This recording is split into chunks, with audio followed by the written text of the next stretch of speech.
Alonso is stirring the F1 pot with his latest musings. According to the Spanish driver, if Verstappen decides to make a switch, he might just fancy a move to Red Bull. Hold on though, Alonso's own contract is ticking down, and he's got some crucial decisions to make. But here's the twist. Even if Verstappen decides to stay put, there's a vacant spot in Mercedes, and Alonso's name is floating in the mix. The million-dollar question, will Alonso take the plunge and jump ship, or will he stay true to Aston Martin? Let's dissect Alonso's comments and try to unravel the chess game unfolding behind the scenes. Fernando Alonso believes he's a strong option for both Mercedes and Red Bull in the 2025 season. He's keeping his options open in the unpredictable world of driver changes. Aston Martin had a decent but not impressive performance in Bahrain, finishing 9th and 10th. This result has sparked speculation about Alonso's future with the team. While Aston Martin has made progress with their car, other teams like McLaren and improvements at Mercedes and Ferrari are making the competition tougher for Lawrence Stroll's team. Formula One is always about how teams compare to each other, and the recent shifts in performance are adding more complexity to the game. Dan Fallows, the person in charge, says Aston Martin's AMR24 is a good starting point for improving later in the season, but this idea isn't exclusive to Aston Martin. Many teams share a similar goal. In the world of F1, where rumors are always buzzing, figuring out what will happen with Fernando Alonso is a big part of the puzzle. For Aston Martin, keeping the two-time world champion Fernando Alonso is a top priority. However, Alonso is probably only staying if the team shows they can be competitive. Talking to the media in Jeddah, Fernando Alonso was asked if he's being considered by Mercedes or Red Bull. He replied, "Yes, because I don't have a contract for 2025 right now." He sees it as a good thing to be on their list, rather than being in a different category or retired. He plans to decide in the next few weekends and races. Before committing to the future, he needs to have a talk with himself, weighing the options.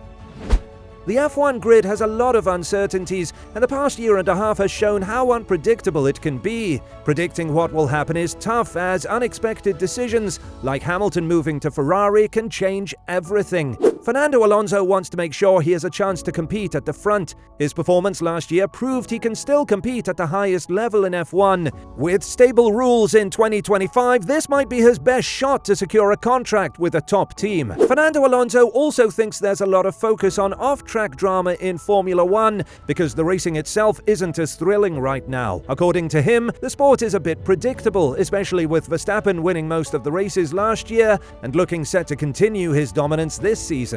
Alonso mentioned that when one car keeps winning for a long time, like the last 72 races, it leads to more attention on off-track controversies. He believes that's why there was so much talk about Christian Horner's investigation before the Bahrain Grand Prix. In simpler terms, Alonso is saying that when the racing isn't as exciting, people tend to pay more attention to the drama happening off the track. After the initial allegations were dismissed, the issue between Christian Horner and Max Verstappen's father, Jos, has evolved into an internal disagreement. Additionally, there's news of an ethics investigation at the FIA.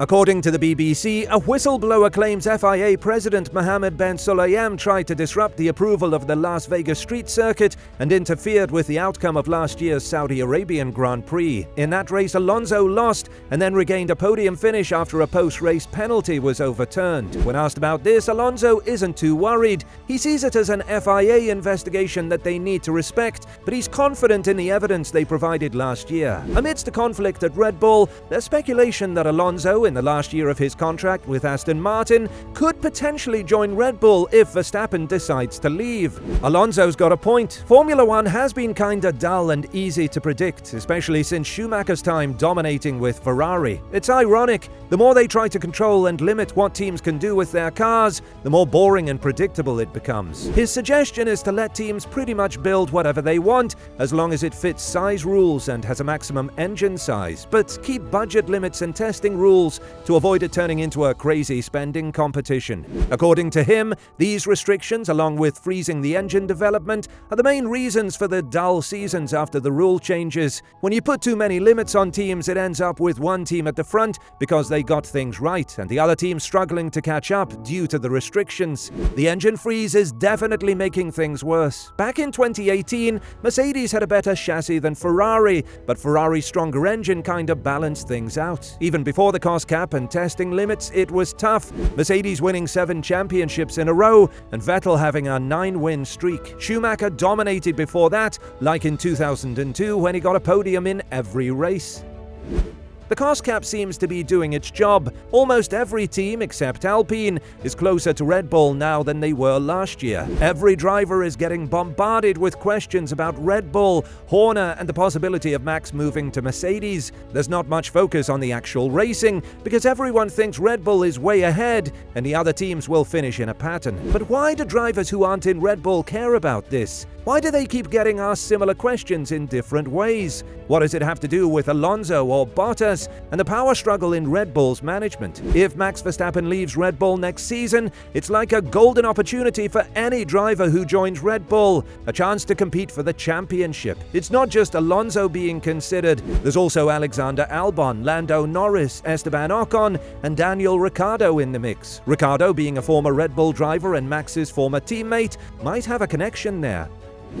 So the idea is Alonso wouldn't hesitate to go for an easy shot at the championship next season. And if Max stays, Alonso could consider jumping to Mercedes. Mercedes is expected to have a better car after the rule changes in 2026 compared to Aston Martin. Aston Martin is doing well now by replicating a successful concept, but history shows it's tough to keep up with upgrades on a copied design throughout the season. As races go on, they tend to fall behind. They should consider a rule where teams can have more upgrades based on their position in the championship. If you're in the lead, no upgrades allowed. But if you're 5th or higher, you get more freedom with upgrades. Teams in between get a sliding scale of upgrades. Of course, this would need some serious changes to the budget caps. It's a bit like the wind tunnel testing rule, but allows teams to catch up during the season. It might feel a bit artificial, but F1 has always been that way, with bigger budgets often leading to faster cars. I've been thinking along the same lines, but with slightly different restrictions.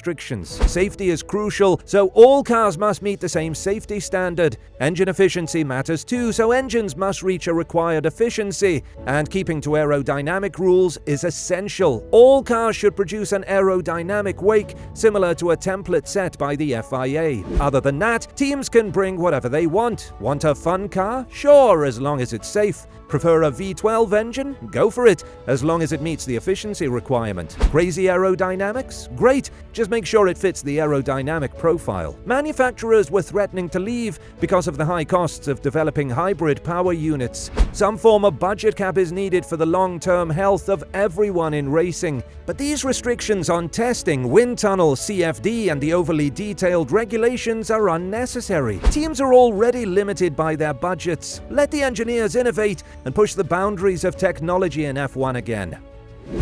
What are your thoughts on this? Do you think Alonso might move to Red Bull and Mercedes? And if he does move to either side, can he be a potential world champion? Or is he past his prime? Let us know in the comments below.